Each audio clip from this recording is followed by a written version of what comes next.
Thank you for joining me again as we continue the series, my friend the Holy Spirit, as we're looking at Shadrach, Meshach, and Abednego.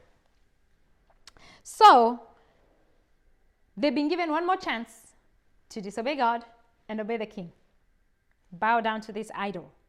Shadrach, Meshach, and Abednego replied, this is verse 16, chapter 3. O Nebuchadnezzar, we do not need to defend ourselves before you. If we are thrown into the blazing furnace, the God whom we serve is able to save us. He will rescue us from your power. Knowledge of God says he is able. Faith says he will rescue. He will rescue us from your majesty. So you have people of God perish for lack of knowledge.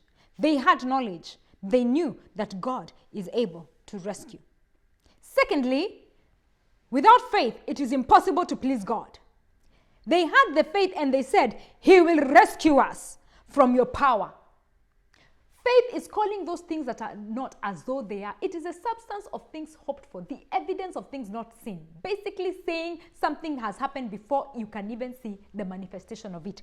He will rescue us from your power, your majesty. But even if he doesn't, because God is sovereign, the third thing you have to understand is that God, he is a sovereign God. He can choose to or not to. And it is his choice because nobody can comprehend his ways. He can choose to deliver you or not. He can choose to rescue you or not. Give him that power to make the decision, the proper decision, the right choice. He is sovereign. And that is what they understood. Number 3, a Christian needs to understand is that he is sovereign. But even if he doesn't, we want to make it clear to you that your majesty, we will never serve your gods or worship the gold statue you have set up. Don't even bother getting these people to play the music. Stop wasting their talent. Stop wasting their time. We are not even going to do it. Let's just be clear here. Because we know our God, we know that he is able to do this, to rescue us from your power. Because we have faith in our God, we declare that he will do it. And because we are subject to him, and we know that he's a sovereign God, and we respect his sovereignty, we understand that even if he can choose not to, but even if he chooses not to, because he's a sovereign God, we stay committed and faithful to our God. How many Christians can stand with those 3 things? Knowledge, faith, respecting God's sovereignty, and commitment to him regardless of his choices. Wow! What a lesson to learn here. So don't bother King Nebuchadnezzar. Don't have them play. Don't worry about the music. Save it. Nebuchadnezzar was so furious with Shadrach, Meshach, and Abednego that his face became distorted with rage. I can only imagine. Rage.